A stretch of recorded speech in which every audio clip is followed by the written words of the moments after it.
అన్ని ఏరియాల కంటే ఈస్ట్లో అవైలబిలిటీ ఉన్నది. మనం ఓకే. ఒక ఔటర్ రింగ్ రోడ్ పక్కన కొనాలంటే హ్మ్. మనం మినిమం 3-4 లక్షలు ఉన్న ఏరియా ఉన్నది. హ్మ్. 1,00,000-2,00,000 గజం ఉన్న ఏరియాలు ఉన్నది. హ్మ్. అదే ఈస్ట్‌లోనైతే మీకు 20,000కు 30,000కు దొరుకుతా ఉన్నది. కాబట్టి మరి ఔటర్ రింగ్ రోడ్డు పక్కన మనం తీసుకున్నట్లయితే అప్‌కమింగ్ మెట్రో ఫెసిలిటీ ఉన్నది.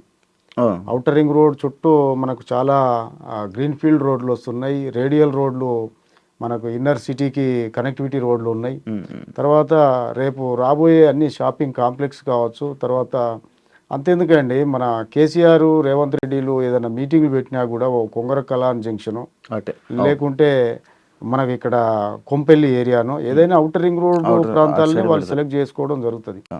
అంటే ఆల్మోస్ట్ ఔటర్ రింగ్ రోడ్ అనేది చాలా హ్మ్. పెద్ద అసెట్ అవును. హైదరాబాద్‌కి. అవును. కాబట్టి మనం ఈస్ట్‌లో ఎందుకు కొనాలంటే రేట్ తక్కువ ఉన్నది. రేపు ఈరోజు కొంటే మనకు ఒక 5-10 ఇయర్స్‌లో మనకు మంచి గ్రోత్ వస్తది అక్కడ. యాక్చువల్లీ నేను అదే అడుగుదాం అనుకున్నాను. నెక్స్ట్ అదే అడగాలనుకుంటున్నా. ఇప్పుడు మీరు అంటున్న అటు 30, 40 అలా ఉంది అని అంటున్నారు. ఫ్యూచర్‌లోనే వాళ్ళకి బానే ఎక్కువ పెరుగుతదా?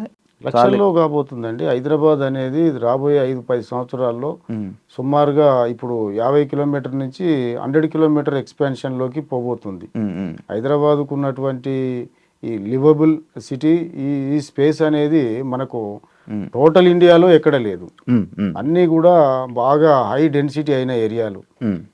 ఈవెన్ ఇప్పుడున్న ఈ వెస్ట్ జోన్ గూడా హ్మ్. బాగా డెన్సిటీ అయింది. హ్మ్. ఇప్పుడు ఇక్కడ కడుతున్నటువంటి హై రైజ్డ్ అపార్ట్మెంట్‌లన్నీ కంప్లీట్ అయితే హ్మ్. మనం విపరీతమైన ట్రాఫిక్ సమస్యను ఎదుర్కోబోతున్నాం. హ్మ్. కాబట్టి ఇవి అన్నిటికీ మనం ప్రశాంతంగా ఉండాలి. ఇవన్నిటికి చెక్ పెట్టాలంటే హ్మ్. ఔటర్ రింగ్ రోడ్ ప్రాంతం అది ఈస్ట్ ఈజ్ ది బెస్ట్.